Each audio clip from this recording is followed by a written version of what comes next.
நயினா நாகேந்திரன் டெல்லிக்கு வந்தது என்னன்னு இருக்கிறத பத்தி எல்லாம் சொல்லியிருக்காரு. அதிமுக கூட்டணி வளர்க்க வேண்டும் என்று சொல்லியிருக்கிறார்கள். பாருங்க 3 பாயிண்ட்டுங்க சிவா. ஒன்னு, அண்ணாமலையிடமிருந்து நயினா நாகேந்திரனுக்கு ஸ்மூத்தா போயிடுச்சுங்க, ஒருவித பிரச்சனை இல்லாம. அது பண்ணி கொடுத்தது அமித்ஷா. நயினா நாகேந்திரனும் அமித்ஷா தெரிவித்தது 2 இருந்து. பாட்டாளி மக்கள் கட்சியும் பிரேமலதாவுடைய தேமுதிக கட்சியும் டிடிவி தினகரனும் ஓ பன்னீர்செல்வம் அனைவரிடம் சென்று தாங்கள் பேசுங்கள்.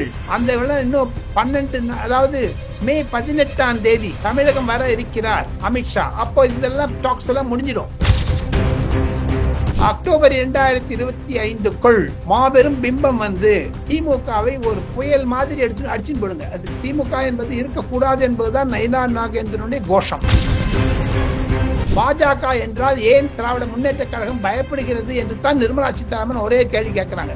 நாளைக்கு பாருங்க, நிர்மலா சீதாராமன் வந்து ஒரு கரடை பண்ண போறாங்க, ஒரு பெரிய ஒரு அணுகுண்டு போட போறாங்க. பார்த்துட்டு திமுக மேல ஃப்ரீ அட்வைஸ் யாரு கேட்க போறாங்க? இவருடைய ஆட்கள்லாம் திமுக சேர்ந்துட்டு இருக்காங்க. அதை பத்தி என்ன சொல்லுவாங்க? சிரிப்பு தான் வருது. ராயமோடி சிரிக்கணும். திராவிட முன்னேற்ற கழகம் திருமாவளவனை அந்த கட்சியை உடைப்பதற்கான ஏற்பாடுகள் செய்து வருகிறார்கள். ஆதவ் அர்ஜுனாவை இழந்து நிற்கும் திருமாவளவனுக்கு அனுதாபங்கள். அவர் எது ஒண்ணா பேசலாங்க. திருமாவளவன் அதிகமாக பேசினால் இம்முறை அவர் கட்சி தோற்றுவிடும் தமிழகத்தில். காரணம்,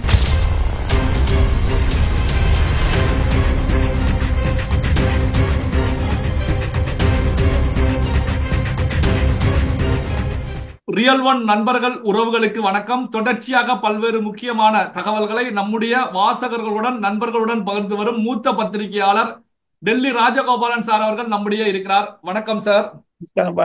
நமஸ்காரம். தமிழக பாஜக தலைவராக நயினா நாகேந்திரன் அவர்கள் பதவியேற்ற பிறகு முதன்முறையாக டெல்லிக்கு வந்து பிரதமர் மோடி அவர்களையும் உள்துறை அமைச்சர் அமித்ஷா அவர்களையும் நிதியமைச்சர் நிர்மலா சீதாராமன் அவர்களையும் சந்திச்சுட்டு உடனே தமிழகம் திரும்பி இருந்தாங்க. இந்த சந்திப்பின் பின்னணி என்ன சார்? தமிழகத்தில் மு.க. ஸ்டாலினுடைய அரசாங்கம் அதை கண்டிப்பாக மு.க. ஸ்டாலின் அரசாங்கத்தை வேரோடன் பூண்டுடன் நிறுத்த வேண்டும், எடுக்க வேண்டும் என்பதுதான் பாஜகவுடைய எண்ணம். அதற்கு எடப்பாடி பழனிசாமி தலைமையில் கூட்டணி அமைத்திருக்கிறார்கள்.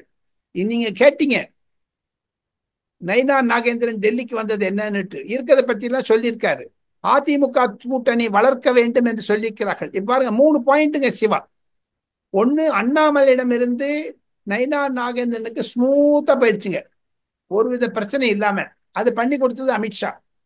அதில் அதிமுக தொண்டர்களுக்கு ஆதரவாகவே நயினா நாகேந்திரன் பேசுகிறார் என்ற ஒரு குற்றச்சாட்டு இருந்தாலும் நயினா நாகேந்திரனும் அமித்ஷா தெரிவித்தது 2 இருந்து.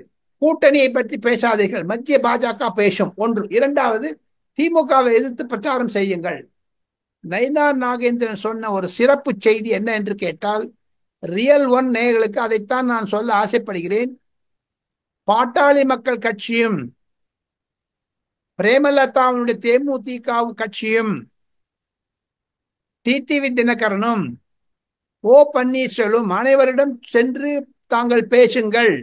அந்த இன்னும் 12, அதாவது மே 18ஆம் தேதி தமிழகம் வர இருக்கிறார் அமித்ஷா. அப்போ இதெல்லாம் டாக்ஸ் எல்லாம் முடிஞ்சிடும். எடப்பாடி பழனிசாமிக்கு அந்த ஸ்மூத் ஆயிடும், அந்த ராஸ்தா ரோடு பிரமாதமா இருக்க போகுது. இதைத்தான் நயினா நாகேந்திரன் சிறப்பாக செய்து முடித்தார். 3 பேரையும் ஒரே பண்ணிட்டு பாருங்க. ஆகாய விமானத்திலிருந்து இறங்கி நேரம் காஞ்சிபுரம் போய் புது சங்கராச்சாரியார்கிட்ட ஆசீர்வாதம் வாங்கிட்டாரு, கவர்னரோடு சேர்ந்து கொண்டு. ஆக மொத்தம் இது ஒரு கண்டிப்பாக 2026 தேர்தலுக்கான அமைப்புகளைத்தான் நரேந்திர மோடியுடன், அமித்ஷாவுடன், நட்டாவுடன் விசாரித்தார், செய்தார் என்று நான் கேள்விப்படுகிறேன். 2026 நயினா நாகேந்திரனுடைய முயற்சியும் எடப்பாடி பழனிசாமியுடைய முயற்சியும் அன்புமணி ராமதாஸ், ஜி.கே. வாசன், அண்ணாமலை போன்றவர்கள் முயற்சி மூலமாக டிடிவி தினகரன், ஏன் பிரேமலதா போன்றவர்களெல்லாம் வைத்துக் கொண்டு பார்த்தால் அக்டோபர் 2025க்குள் மாபெரும் பிம்பம் வந்து திமுகவை ஒரு புயல் மாதிரி எடுத்து அடிச்சுன்னு போடுங்க. அதுக்கு திமுக என்பது இருக்கக்கூடாது என்பதுதான் நயினா நாகேந்திரனுடைய கோஷம். சார், இப்போ ஸ்டாலின் அவர்களை பொறுத்த வரைக்கும் ஒரு மீட்டிங்ல பேசும்போது என்ன தெரிவிக்கிறாங்க அப்படின்னா, 200 தொகுதியில வெற்றி உறுதி. அதே நேரத்தில் இப்ப இருக்கக்கூடிய தமிழக நிலவரத்தை பார்க்கும்போது 234 தொகுதிகளிலும் திமுக கூட்டணி வெற்றி பெற்றாலும் ஆச்சரியப்படுவதற்கு இல்லை அப்படின்னு தெரிவிக்கிறாங்க. ஸ்டாலின் அவர்களுடைய இந்த திடமான நம்பிக்கையை எப்படி சார் பார்த்தது? உதயநிதியுடைய உதயம் தான் அது மாதிரியான நம்பிக்கை. உதயநிதி கண்டிப்பாக நம்புகிறார். அதைத்தான் தகப்பனார் அப்பா பிரதிபலிக்கிறார். அந்த சார் எப்படி மாதிரி கிரவுண்ட் லெவல்ல இல்ல. அதைத்தான் எடப்பாடி பழனிசாமி ஜீரோன்னு சொல்லிட்டாரு. பூஜ்ஜியம், பிக் ஜீரோன்னு சொல்லிட்டாரு. அதுதான் நடக்க போகுது. சார் இப்போ பாட்டாளி மக்கள் கட்சியுடைய நிறுவனர் ராமதாஸ் அவர்களை பொறுத்த வரைக்கும் மத்திய அரசாங்கம் சாதிவாரி கணக்கெடுப்பு எடுத்தாலும் தமிழகத்துல திமுகவை பொறுத்த வரைக்கும் தமிழ்நாட்டுல சாதிவாரி கணக்கெடுப்பை மாநில அரசாங்கம் செய்ய வேண்டும். காரணம் என்ன அப்படின்னா உள்ளிட ஒதுக்கீடுக்கு இது உதவிகரமாக இருக்கும் அப்படிங்கிற கருத்துக்களை கொடுத்து திமுகவுக்கு ஒரு நெருக்கடியை முன்வைக்கிறாங்க. இதை எப்படி சார் பாக்குறீங்க? அது சரிப்பட்டு வராது. திமுக அதை ஏற்காது. வன்னியர்கள் என்றாலே திமுகவிற்கு எதிர்கட்சி என்று தான் சொல்லுகிறார்கள். வன்னியர்களுடைய கோட்பாடு அண்ணாமலையும் சரி, ராமதாசும் சரி, பண்புமணியும் சரி, எடப்பாடி பழனிசாமி ஆட்சிக்கு வந்தால்தான் அது நடக்கும். அதிமுக ஆட்சியில் நடக்காது என்பதை பற்றித்தான் பெரியவர் 84 வயது தாத்தா டாக்டர் ராமதாஸ் தெரிவிப்பதனுடைய கருத்து. சிவா சார் இப்போ நாளை மறுநாள் மே 3ஆம் தேதி பாஜகவுடைய தேசிய தலைவர் ஜே.பி. நட்டா அவர்கள் சென்னை வருவதாக செய்திகள் வந்துட்டு இருக்கு. அவருடைய வருகை தமிழகத்துல எப்படி சார் இருக்கும்? கண்டிப்பாக இது இப்பொழுது அண்ணாமலை மாற்றத்திற்கு பிறகு முதல் முறையாக வருகிறார்.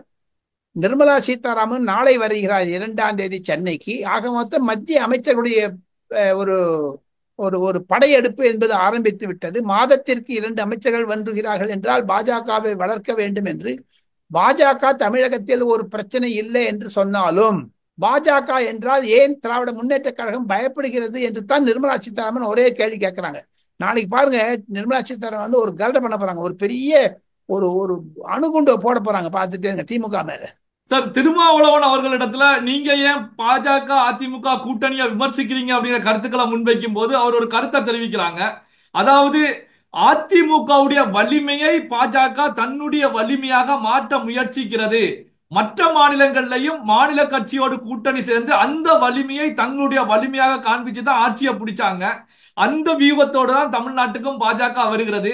அதனாலதான் நான் அதிமுகவுக்கு ஒரு அட்வைஸை முன்வைக்கிறேன் அப்படிங்கிறாரு. இதை எப்படி சார் பாக்குறீங்க? ஃப்ரீ அட்வைஸ் யாரு கேட்க போறாங்க? இவருடைய ஆட்கள்லாம் திமுக சேர்ந்துட்டு இருக்காங்க. அதை பத்தி என்ன சொல்லுங்க? சிரிப்பு தான் வருது. ராய மோடி சிரிக்கணும். திராவிட முன்னேற்ற கழகம் திருமாவளவனை அந்த கட்சியை உடைப்பதற்கான ஏற்பாடுகள் செய்து வருகிறார்கள்.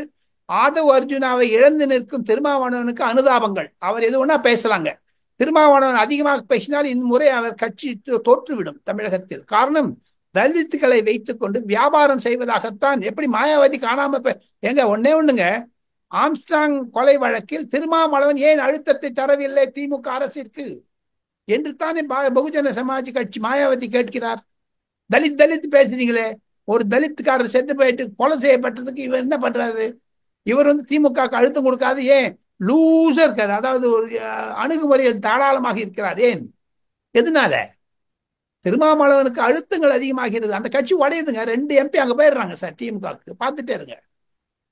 கடைசியாக நாம் இருந்த பேட்டியில் இருக்கக்கூடிய கருத்துக்களை நான் சொல்வதற்கு முன்னால் ஒரு சிறப்பு செய்தி என்ன என்று கேட்டால், அடுத்து வரக்கூடிய 2 நாட்கள் கண்டிப்பாக இந்தியா பாகிஸ்தான் மீது பல தாக்குதல்களை நடத்துவதற்கான திட்டங்கள் ஆகிவிட்டது.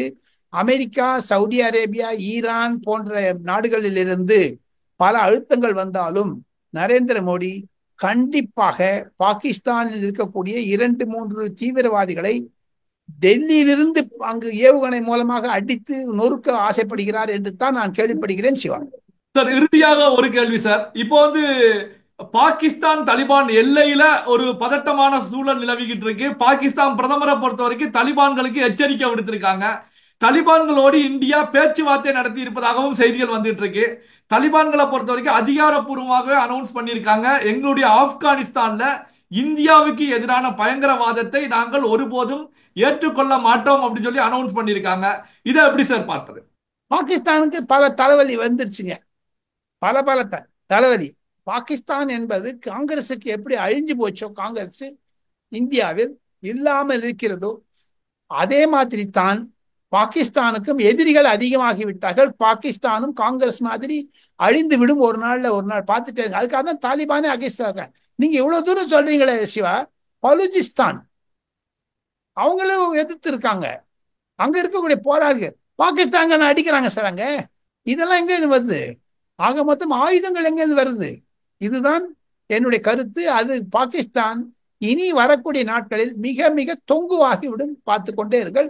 அது ஒரு ஒரு ஒரு ஒரு ஒரு மறைமுகமாக சொல்ல போனால் பாகிஸ்தான் என்பது இன்னும் 5-10 வருடங்களில் இல்லாமல் போனாலும் ஆச்சரியப்படுவதற்கில்லை. அதற்கு ஓவைசி போன்றவர்களும் ஓமர் அப்துல்லா போன்றவர்களும் பாஜகவிற்கு ஆதரவாக இருக்கிறார்கள். பல்வேறு முக்கியமான தகவல்களை நம்முடைய வாசகருடன் பகிர்ந்து கொண்டதற்கு நன்றி சார். தேங்க்யூ. நன்றி. தேங்க்யூ.